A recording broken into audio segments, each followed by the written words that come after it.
मौसम में कोबरा अजगर मगरमच्छ रिहायशी इलाकों की ओर रुख कर रहे हैं और विकास नगर में 13 फीट के किंग कोबरा ने दहशत मचा दी है, जहां उसे पकड़ने में वन विभाग के पसीने छूट गए हैं। और बलिया में एक बाइक में सांप ने डेरा जमा लिया है, तो वहीं चंदौली की बात करें तो खेतों में एक मगरमच्छ आ गया है। रिपोर्ट आपको दिखाते हैं।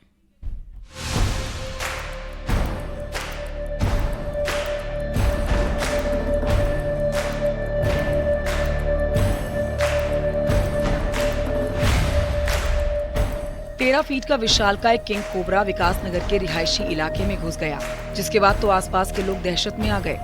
इतना बड़ा किंग कोबरा शायद ही लोगों ने पहले देखा होगा। कोबरा अपना फन फैलाकर फुफकार रहा था। इसके बाद लोगों ने वन विभाग को सूचना देने में देर नहीं लगाई।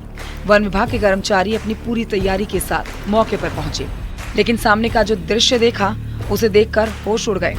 लेकिन कोबरा को तो किसी भी हालत में पकड़ना था ही, नहीं तो वो इलाके के लिए खतरनाक साबित हो सकता था। वन विभाग का कर्मचारी स्टिक की मदद से उस पर काबू पाने की कोशिश करने लगा, लेकिन कोबरा भी इतनी आसानी से कहां मानने वाला था। वो फन फैलाने की मुद्रा में था और कभी पेड़ को ढाल बना लेता। बीच बीच में ऐसा लग रहा था कि मानो वो डस ही डालेगा, लेकिन सांप पकड़ने वाले एक्सपर्ट ने बेहद ही सूझबूझ दिखाई। काफी मशक्कत के बाद किंग कोबरा काबू में आया और उसे एक बोरे में बंद करने की कोशिश हुई, लेकिन बोरा भी उसके सामने छोटा पड़ता हुआ दिखा। किसी तरह से 13 फीट के कोबरा को बंद करने में कामयाबी मिल गई, लेकिन इतनी देर तक वो वन कर्मियों के पसीने छुड़ाता रहा। कालसी वन प्रभाग के मटक माजरी गांव में ये कोबरा दिखा। किंग कोबरा दुनिया के सबसे जहरीले और आक्रामक सांपों में शुमार है। इसके काटने से इंसान का बचना बेहद मुश्किल हो जाता है। किंग कोबरा का रेस्क्यू कराने के बाद वन विभाग की टीम ने उसे घने जंगल में छोड़ दिया। ग्रामीणों के साथ साथ वन विभाग की टीम ने भी राहत की सांस ली।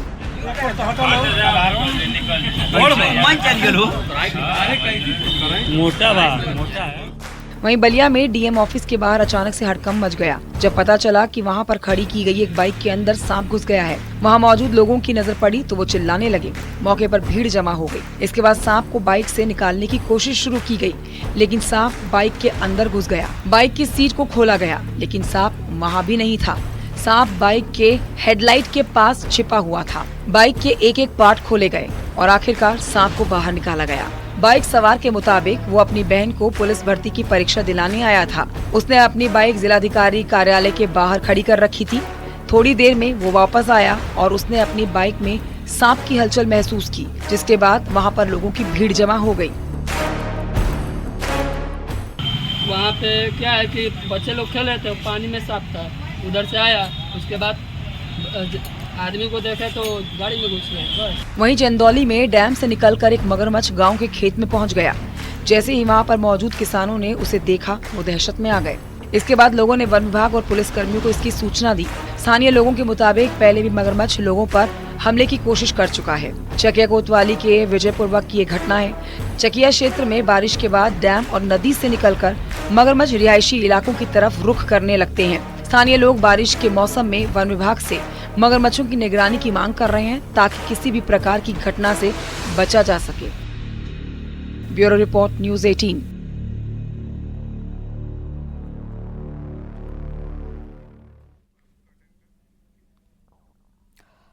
हौसले भी हैं और उड़ान भरने के लिए पंख भी, लेकिन सामाजिक ताने बाने ने लड़कियों को खेल मैदान से दूर ही रखा है। लेकिन पहली बार नैनीताल के कई स्कूलों की छात्राओं ने फुटबॉल में अपने खेल से दर्शकों का दिल जीत लिया है। रिपोर्ट देखिए।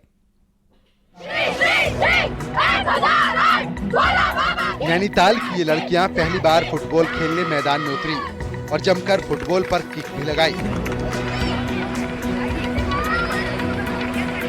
जोश और जुनून के साथ मैदान में उतरी बेटियां किसी से कम नहीं दिखी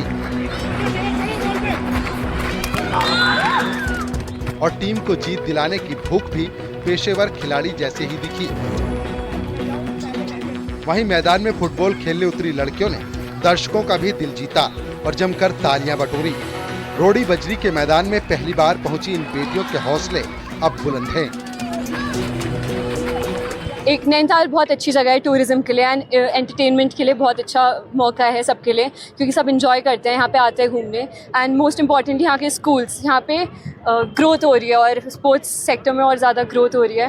एंड आई बिलीव स्टूडेंट्स को बहुत सारा अपॉर्चुनिटीज़ मिल रहा है बाहर खेलने का एंड सोशलाइज होने का। मेन थिंग आजकल जो है महिलाएं और बच्चियां जो है हमारी विशेष तौर पर वो हर एक क्षेत्र में जो है एक सफलता का परचम लहरा रही हैं, तो उनके मनोबल को भी जो है काफ़ी इसमें वृद्धि मिलेगी, काफ़ी बूस्टअप वो लोग होंगे आगे के लिए, भविष्य के लिए उनके लिए कई अवसर जो हैं वो खुलेंगे। दरअसल नैनीताल में लड़कियों के लिए खेल प्रतियोगिता कम ही है, जिससे बेटियों को मैदान फतेह करने को नहीं मिल पाता है। पहली बार नया प्रयोग शुरू किया और स्कूलों की 11 टीमों में 150 छात्राओं ने हिस्सा लिया। हालांकि इस फुटबॉल मैदान को आम मैदान के बजाय थोड़ा छोटा रखा गया था। हमने 1.5 महीने का कैंप लगाया। हमें उम्मीद है इससे छात्राएं शक्तिशाली बनेंगी और आगे बढ़ेंगी। विश्व की आधी आबादी छात्राओं की है, इसलिए हमारे मेडल भी छात्राएं आगे लाने के लिए तत्पर हैं। हम चाहते हैं कि गर्ल्स में भी स्पोर्ट्स का काफ़ी हम आगे बढ़ाना चाहते हैं गर्ल्स को। अभी तक हम बास्केटबॉल तक सीमित थे, अब धीरे धीरे हम और गेम्स में भी फोकस करके गर्ल्स का पार्टिसिपेशन सुनिश्चित करना चाह रहे हैं। बहरहाल कई बार देश की बेटियों ने विश्व में भारत का मान बढ़ाया है, जिन्होंने ऐसे ही शुरुआत की थी। नैनीताल में शुरू हुआ प्रयोग अगर सफल रहा तो ये बेटियां आगे देश के लिए मेडल लाने का भी काम कर सकती हैं। नैनीताल से ब्यूरो रिपोर्ट के साथ न्यूज़ 18।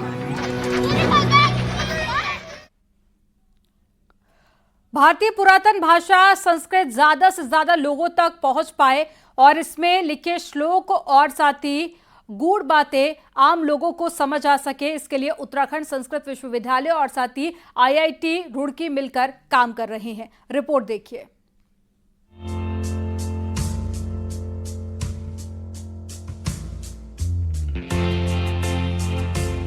भारत की पुरातन भाषा संस्कृत सदियों तक श्लोक और गुरु शिष्य परंपरा के सहारे आगे बढ़ती रही। संस्कृत को लिपिबद्ध करने का श्रेय ऋषि पाणिनि को जाता है। पहली बार संस्कृत का लिखा उल्लेख ऋग्वेदों के जरिए सामने आया। आज के समय में संस्कृत सीमित होकर रह गई है। दरअसल नई पीढ़ी इस भाषा को कठिन भाषा के तौर पर लेती है, इसीलिए शायद संस्कृत पूजा पाठ और शादी जैसे संस्कारों में इस्तेमाल होती है। संस्कृत ज्यादा से ज्यादा लोगों तक पहुँचे और वो उसका मतलब आसानी से समझ सकें, इसके लिए अब हरिद्वार की उत्तराखंड संस्कृत यूनिवर्सिटी और IIT रुड़की ने हाल ही में समझौता किया है, जिसके तहत कठिन भाषा को आसान बनाने के तरीके ढूंढे जाएंगे। उद्देश्य ये है कि जो हमारी भारतीय ज्ञान परंपरा है, उस भारतीय ज्ञान परंपरा जो संस्कृत बेस्ड नॉलेज सिस्टम है, भारतीय ज्ञान परंपरा संस्कृत बेस्ड नॉलेज सिस्टम इसको हम बोलते हैं, उसमें जो चीज़ छिपी हुई है उसको वैज्ञानिक तरीके से दुनिया के सामने प्रस्तुत करना, ये हमारा उद्देश्य है। दरअसल IIT रुड़की में पौराणिक ज्ञान पर आधारित इंडियन नॉलेज सिस्टम नाम से एक विंग चल रही है।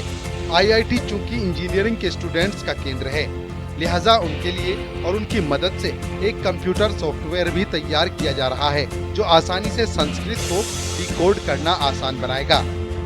उसके अंतर्गत अभी हमारे मन में 2 विचार है अच्छे से काम करने के लिए।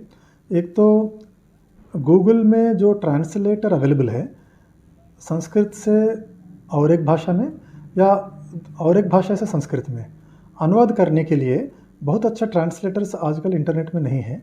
गूगल जो है उसमें भी बहुत वृद्धि की आवश्यकता है। दिलचस्प बात यह है कि संस्कृत उत्तराखंड की दूसरी आधिकारिक भाषा भी है, लेकिन प्रैक्टिकल के तौर पर संस्कृत में कोई कामकाज होता नहीं। अब जब उत्तराखंड संस्कृत यूनिवर्सिटी और IIT एक साथ आए हैं, तो उम्मीद है कि प्राचीन भाषा को आम लोगों तक पहुंचाने की दिशा में कुछ ठोस काम हो पाएगा। रुड़की से मनोज के साथ हरिद्वार से पुलकित की रिपोर्ट।